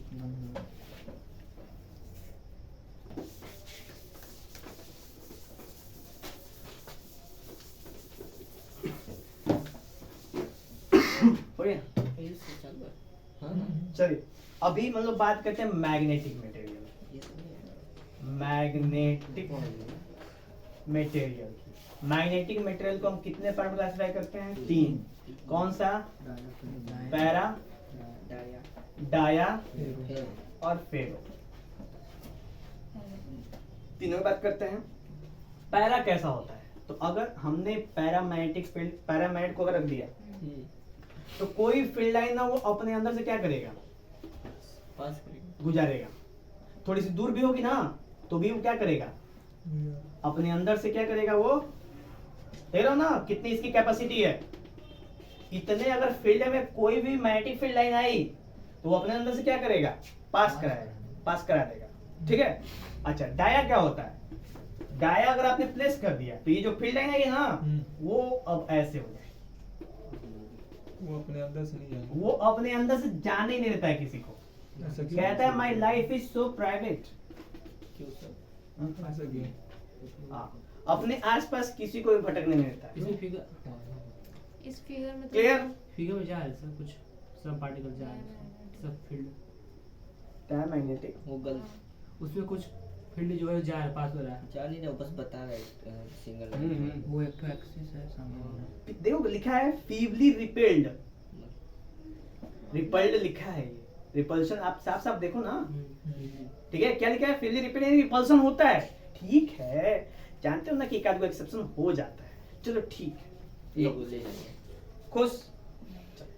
तो ये हो गया आपका डायमैट, यानी कि किसी को अपने आसपास भटकने नहीं देता है। ठीक, अब फेरो की बात कर लेते हैं। तो फेरो में अगर आपके सामने मेंशन है ना, तो मान लो कोई ऐसे जा रहा है, ऐसे, ये ऐसे लेगा इसको एकदम, ये ऐसे एकदम पूरा सबको हर एक तरफ का फील्ड क्या कर लेगा अपने अंदर ले लेगा। तो स्ट्रॉन्ग मैग्नेटिक। हाँ, स्ट्रॉन्ग है। इसकी भी तो इंटेंसिटी होगी, तो मतलब इतने एरिया में।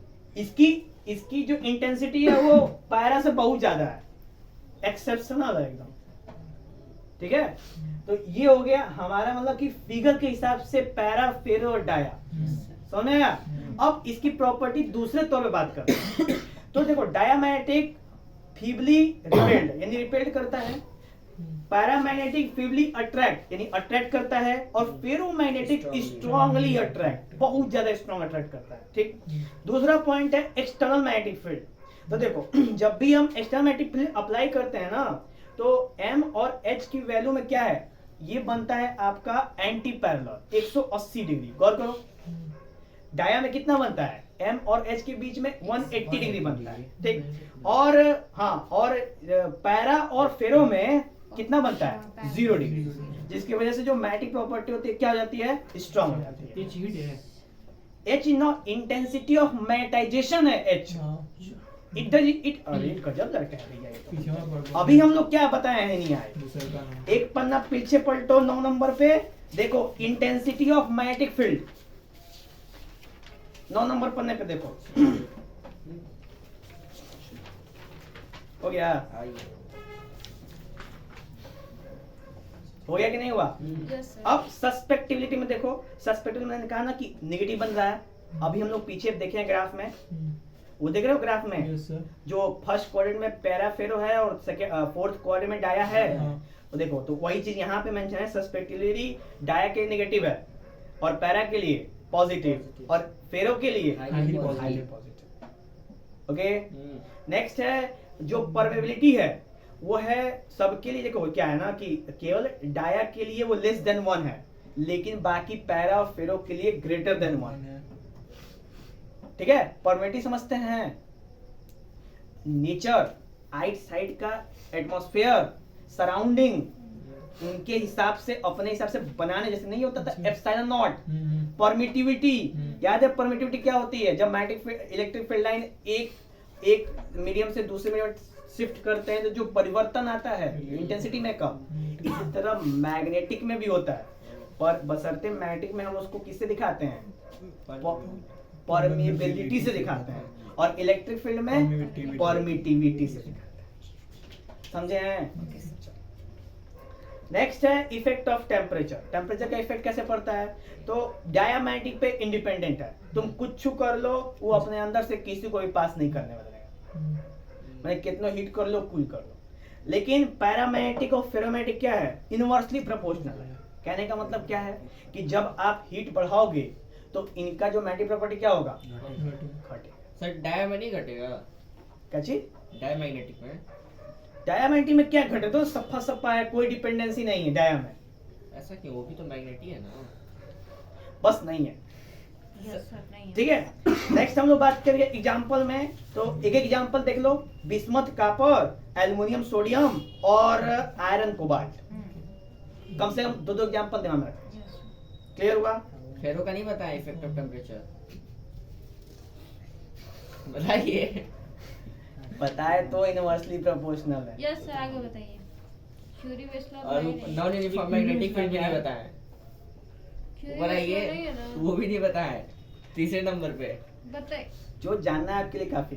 तो इसको कर दे, Curie law. Example clear? Yes sir. चलिए आगे हम लोग बात करेंगे अब हिस्टेरिसिस, सबसे आखिरी टॉपिक। ये देख लीजिए हिस्टेरिसिस। क्यूरी लॉ नहीं है। घटा है।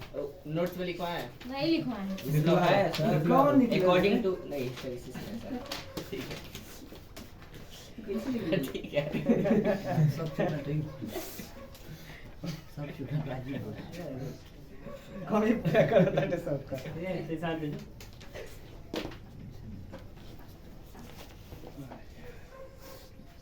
चालू है? हाँ यस सर। ओ, कोई बात नहीं सर, टीचर भी अंग्रेजी देते हैं, क्या दिक्कत अच्छा। है। जा रहे ना जाओ। नहीं। फिर थोड़ा सा आराम से पढ़िएगा, थोड़ा सा समझ। सर जल्दी पढ़ाइए। 7-10 शादी तो शुरू हुआ है। सुबह ही हम लोग आज 11 साढ़े 11 बजे हाँ ठीक है। मैं सो गया। कितने बजे से? 8 बजे से। 8 ओ 8:30 बजे जा रहा था। कौन कह 8:30 नहीं था। 8:30 बजे 8:10 हो रहा था। 8:10 हो रहा था। कहाँ जा रहा था? कोचिंग आ रहा था। बाकी से तो आए थे ना। उसको भी देखे थे, वो 8 बजे आया था। हाँ, तो बेटे फिर को आज वही उनका नहीं। अरे तो फिर पढ़े तो है नहीं 11 बजे तक, खत्म हो गया। होमोजेनियस वेरिएबल सेपरेबल ये तीनों टाइम दीजिए। तुम हल्के में ले रही हो, कोई बात नहीं। है 2-3 पढ़ाई सर। हाँ, हिस्टेरिसिस की बात करेंगे हम लोग। Yes sir. देखिए हिस्टेरिसिस है क्या, the variation of magnetic field inside a filament substance and applied magnetic field for a complete cycle of magnetization, anti magnetization is called hysteresis loop. तो जानते हैं हिस्टेरिसिस लूप है एक, अगर हम लोग इस पे थोड़ा सा फोकस ना करें तो हिस्टेरिसिस लूप एक तरह की प्रॉपर्टी है। मतलब जैसे कि हम किसी की भी जैसे कि कुंडली निकालते हैं ना, कुंडली में क्या पाया जाता है, पूरा उसका मतलब कि लिखा जाएगा। हाँ अवांट बवांट कुल पास्ट प्रेजेंट फ्यूचर पता चल जाता है। उसी प्रकार जितने भी मैग्नेटिक मटेरियल्स हैं उनकी जन्म कुंडली को कहते हैं हिस्टेरिसिस। समझा? वो कभी कभी जन्म कुंडली देखे आप लोग सब में से कोई है जो नहीं देखा हो जन्म कुंडली? अच्छा, जानते हैं ऐसा होता है, वैसे नंबर लिखा होता है, पता नहीं वो पंडित कभी देखना देखो ना, ऐसा तो इस टाइप का नंबर 5 6 7 8 9 10 को ऐसे कुछ लिखा होता है, ठीक, इस टाइप का। अब ये से क्या पता चलता है? उस इंसान की स्थिति। इसी तरह ये जो ग्राफ कर्व दिया हुआ है आपके सामने, इस कर्व से क्या पता चलता है? हमें किसी भी मटेरियल की कुंडली कि उस मटेरियल के द्वारा क्या क्या क्वालिटी उसके अंदर है, कैसी क्वालिटी है, अच्छा मैग्नेटिक बिहेवियर करता है कि बुरा करता है, उसकी मतलब उसकी प्रॉपर्टी में क्या परिवर्तन होंगे, कौन से उसके एग्जाम्पल होंगे, कहाँ कहाँ उसका एप्लीकेशन का यूज होगा, क्या हम इसका ट्रांसफॉर्मर प्रयोग कर सकते हैं कि नहीं कर सकते हैं, क्या जनरेटर में कर सकते हैं कि नहीं कर सकते, ये सारी चीजें कैसे पता चल जाएंगी? खाली एक कर्व को देख। और इस कर्व को पढ़ने वाले को क्या, इसको क्या बोलते हैं? एस्ट्रोलॉजर। और आप लोगों को पढ़ने बोलेंगे फिजिसिस्ट। ठीक, चलिए। तो अभी क्या आपके सामने ये जो कर्व है, इस कर्व में दो चीजें हैं, एक है H और एक है B। ठीक, H मतलब क्या होता है? Intensity of magnetisation. H मतलब इंटेंसिटी ऑफ मैग्नेटाइजेशन। अब B मतलब मैग्नेटिक इंडक्शन। H मतलब इंटेंसिटी ऑफ मैग्नेटाइजेशन और B मतलब मैग्नेटिक इंडक्शन। और इस लूप में आप देख सकते हो कि इसकी स्टार्टिंग हुई है O से। गौर करो, स्टार्टिंग कहां से हुई है? O से। बना लेता हूं उसको यहाँ पे, आप लोग बी सेपरेट। को क्या कहते हैं? Magnetic induction. Magnetic induction. और एच को? H को इंटेंसिटी ऑफ मैग्नेटाइजेशन।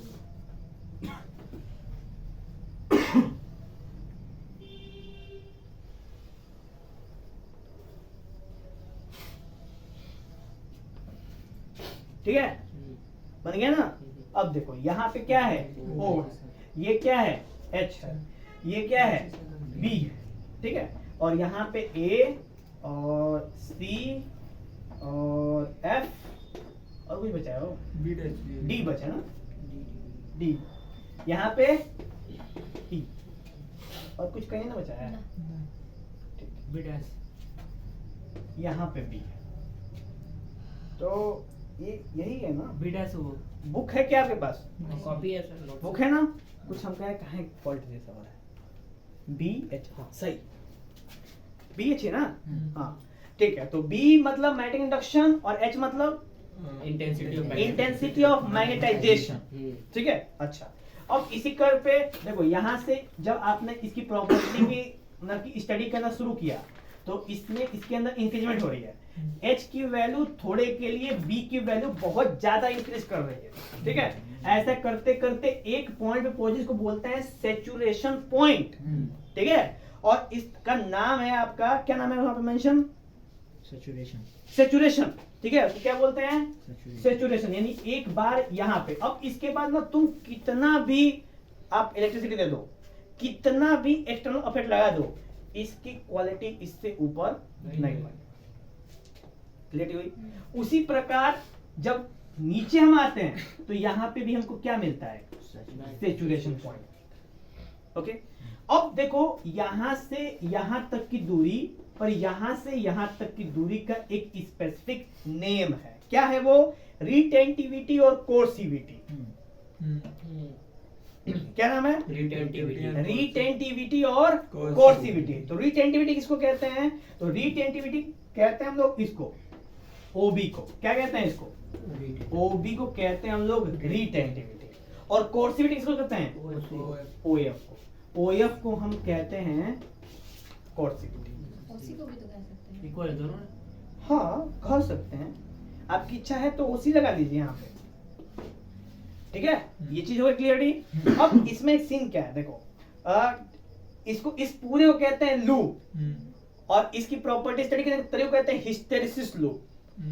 कैसे करेंगे? Depending on the graph. तो फेरोमैग्नेटिक सब्सटेंस के लिए गौर करो, फेरोमैग्नेटिक सब्सटेंस के लिए देखो कैसा बना हुआ है, ये चीजें थोड़ी सी क्या हो गई, टिल्ट हो गई। देखो ग्राफ में देखो टिल्ट है ना, Yes, sir. हाँ, इस केस में जो आपकी रिटेंटिविटी है वो काफी कम है, जो कोर्सिविटी है वो काफी कम है, ठीक है ना, लेकिन परमेबिलिटी क्या है, बहुत ज्यादा है।